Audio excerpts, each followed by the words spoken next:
मैं दिग्विजय गोस्वामी आज आपके सामने लेकर आया हूँ कक्षा 9 व 10 दोनों के लिए अनुवाद कार्य। जैसा कि आप सभी को पता है कि जो हमारे पहले कक्षा 9 व 10 में चित्र वर्णन आते थे, वो जो 5 वाक्य आते थे वो सभी 2-2 नंबर के होते थे, लेकिन पिछले साल से उन 5 वाक्यों को एक नंबर का कर दिया गया है और साथ में 5 वाक्य जो है वो हिंदी अनुवाद से संस्कृत अनुवाद करने के लिए उसमें सिलेबस में हमारे पाठ्यक्रम में जोड़ दिए गए हैं। तो आज हम शुरू करते हैं अनुवाद कार्यम हिंदी से संस्कृत के अंदर अनुवाद। तो सबसे पहले तो हमारे को हिंदी से संस्कृत अनुवाद करने के लिए कुछ बातों का है वो विशेष रूप से ध्यान रखना है। सबसे पहले अनुवाद करने के लिए हमारे को एक तो शब्द रूप व धातु रूप है वो हमारे को कंठस्थ याद होने चाहिए।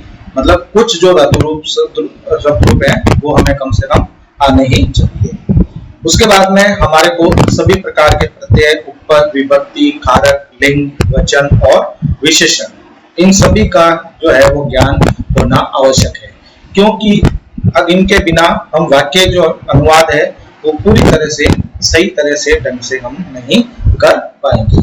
हिंदी वाक्य का जब भी हम संस्कृत में अनुवाद करेंगे तो उसके लिए हमारे को सबसे पहले कर्ता, क्रिया, कर्म, काल आदि और कारक चिन्ह इन सब का हमारे को ध्यान होना बहुत ही आवश्यक है और इनकी पहचान करना सबसे आवश्यक है, क्योंकि इनकी पहचान करे बिना हम वाक्य का जो है सही से हिंदी से संस्कृत अनुवाद नहीं कर पाएंगे। सबसे पहले वाक्य का अनुवाद करते समय हमें कर्ता को पहचानना है। अगर हमें कर्ता हम पहचान लेते हैं तो उसके बाद में उसका लिंग पहचानना है, फिर उसका वचन पहचानना है और उसका पुरुष का निर्धारण करना है कि उसके अंदर कौन सा पुरुष है, प्रथम पुरुष है, उत्तम पुरुष है, मध्यम पुरुष है, जो भी है उसको हमारे को उसके अंदर पहचान करनी है। उसके बाद में आगे हमें क्या ध्यान रखना है कि कारक के अनुसार विभक्ति का हमारे को प्रयोग करना है। मतलब जिस प्रकार जो भी कारक है वो आता है उसके अनुसार हमारे को जो है उसका कर्ता का जो प्रयोग है वो करना है। जैसे अगर कर्ता कारक है तो हमें प्रथमा विभक्ति का रूप लेना है, अगर कर्म कारक है तो हमें द्वितीय विभक्ति का रूप लेना है, अगर करण कारक है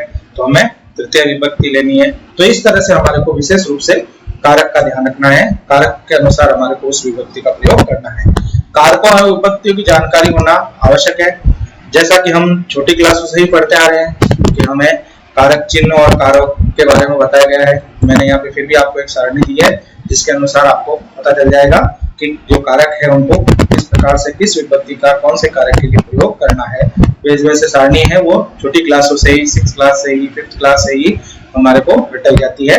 तो आप लोगों को भी ये सारणी जो है वो याद कर लेनी है और आपको कारक चिन्ह है उनका ध्यान रखना है कि कारक चिन्ह कौन कौन से हैं। उन कारक चिन्हों के अनुसार हमारे को उन विभक्तियों का जो प्रयोग है वो यहाँ पर करना है। तो कारक के नाम यहाँ पे दिए हुए हैं, ये चिन्ह है और उसके अनुसार यहाँ पर जो विभक्तियां हैं उन विभक्तियों के बारे में बताया गया है। इसके बाद में आगे और क्या ध्यान रखना है कि अनुवाद करते समय हमें कर्ता और क्रिया पर जो है ध्यान देना चाहिए कि जो जितने नंबर का कर्ता है उतने नंबर की क्रिया का प्रयोग करना चाहिए। ये मेरा फॉर्मूला है कि हम जब भी संस्कृत से हिंदी में अनुवाद करते हैं या हिंदी अनुवाद से संस्कृत अनुवाद करते हैं तो हमें कर्ता और क्रिया पर ध्यान देना बहुत ही जरूरी है कि जितने नंबर का कर्ता है उतने नंबर की हमारे को क्रिया प्रयोग करनी है। तो इससे हमारे को क्या होगा कि सभी जो चीजें हैं अनुवाद है वो प्रॉपर्ली ढंग से हो पाएगा। कर्ता के अनुसार ही क्रिया का जो प्रयोग होगा, ठीक है। उसके बाद में हमारे को क्रिया जो होती है, अब आपको पता होगा कि जो काल के अनुसार जो क्रिया कर्ता होते हैं वो हमारे 9 होते हैं। कौन कौन से, जैसे आगे बताऊंगा मैं। सतोते त्वम युवाम यम अहम हवाम वयम, ये हमारे 9 कर्ता होते हैं जो कि हमेशा संस्कृत के अंदर प्रयोग किए जाते हैं और इसी के अनुसार जो है क्रिया का प्रयोग किया जाता है। अब आपको यहाँ पर मैं बता देता हूँ कि जो अस्मद शब्द होते हैं, अस्मद शब्द हैं, उनके लिए जो शब्द रूप का प्रयोग होता है वो होता है अहम हवाम वयम रूपों का जो प्रयोग होगा और यहाँ पर जो क्रिया होगी वो हमेशा उत्तम पुरुष की क्रिया है वो आएगी। मतलब अहम हवाम वयम जो शब्द रूप होंगे उसके लिए हमेशा उत्तम पुरुष की जो क्रिया का है वो प्रयोग करना है। इसी तरह से त्वम युवाम यम यानी युष्मत जो शब्द है उनके जो शब्द रूप है उनके साथ में मध्यम पुरुष की जो क्रिया है उसी का प्रयोग किया जाता है। और प्रथम पुरुष या हम कह सकते हैं अन्य पुरुष, मतलब कोई भी जो जितने भी है संज्ञा सर्वनाम शब्द है उन शब्दों और संज्ञा सर्वनाम शब्दों के अनुसार जो है वो प्रथम पुरुष ही आएंगे। जैसे स तौ ते सा ते ता तत् ते तानी कुछ भी हो सकता है, पुल्लिंग स्त्रीलिंग नपुंसकलिंग या कोई भी शब्द रूप धातु रूप राम रामो रामा या लता लते लता या फलम फले फलानी, कुछ भी शब्द रूप धातु रूप कोई भी हो सकता है, तो उसके साथ में हमेशा प्रथम पुरुष की जो है क्रिया उसका प्रयोग किया जाता है। यानी कि जितने नंबर का कर्ता उतने नंबर की क्रिया का प्रयोग हमारे को यहाँ पर करना होता है। अब देखिए प्रथम जो प्रत्येक पुरुष होता है, ये तो आप लोगों को पता ही है कि उसके अंदर 3 वचन होते हैं, एक वचन, द्विवचन और बहुवचन। तो क्रियाओं के जो रूप है वो भी इसी प्रकार से तीनों पुरुषों तथा तीनों वचनों में भी चलेंगे। जैसा कर्ता होगा वैसे ही क्रिया का प्रयोग किया जाएगा। यानी कि कहने का तात्पर्य है कि जितने नंबर का कर्ता होगा उतने ही नंबर की क्रिया का हमारे को प्रयोग करना है। अब आपको मैं बता देता हूँ कर्ता कौन कौन से 9 भी मैंने बताए थे। स तौते त्वम युवाम यम अहम आवाम वयम, यानी कि इनको नंबरिंग कर दीजिए आप 1 से 9 नंबर तक। तो आपके 1 से 9 नंबर तक ये जो कर्ता है उनकी आप नंबरिंग कर दो।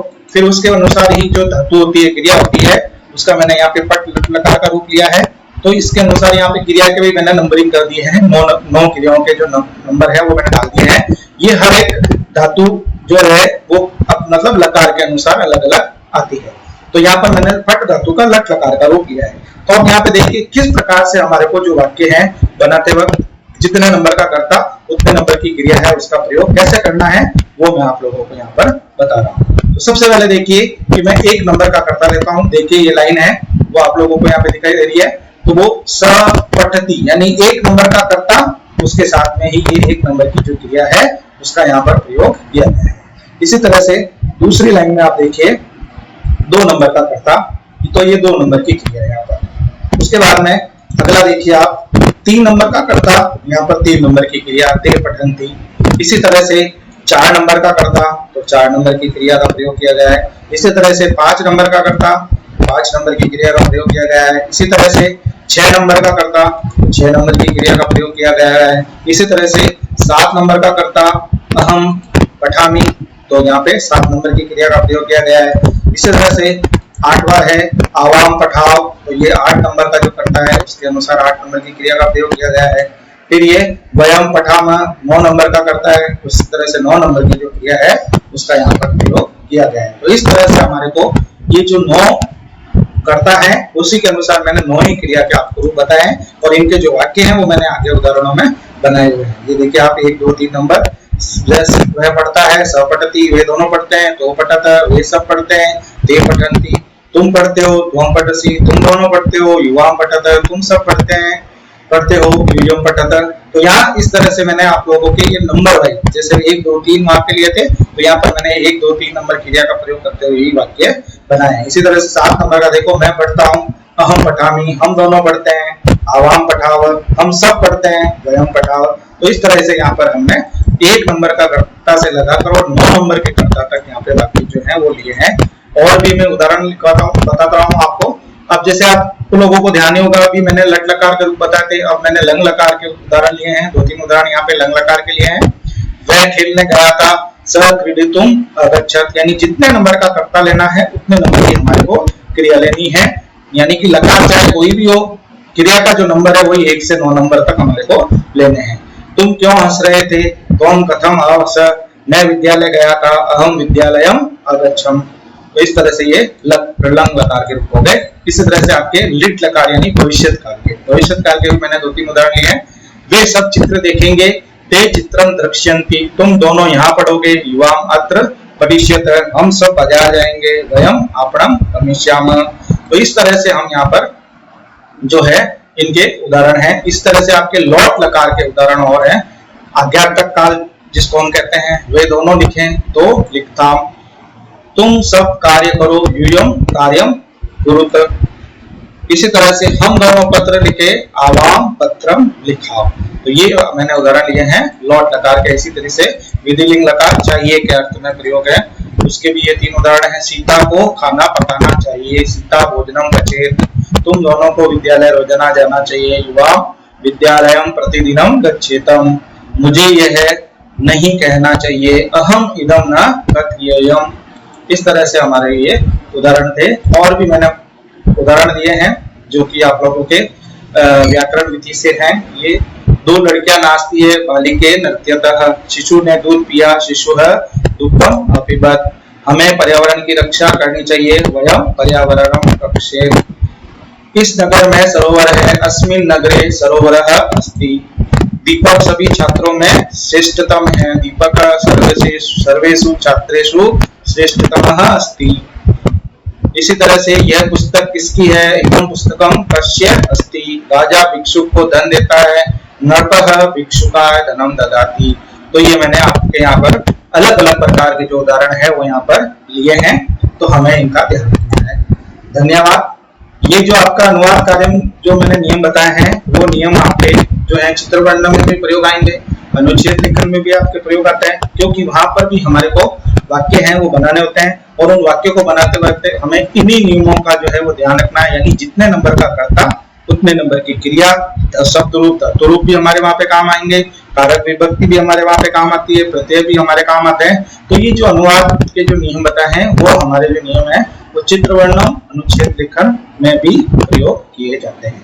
धन्यवाद। आप सभी का दिन शुभ हो।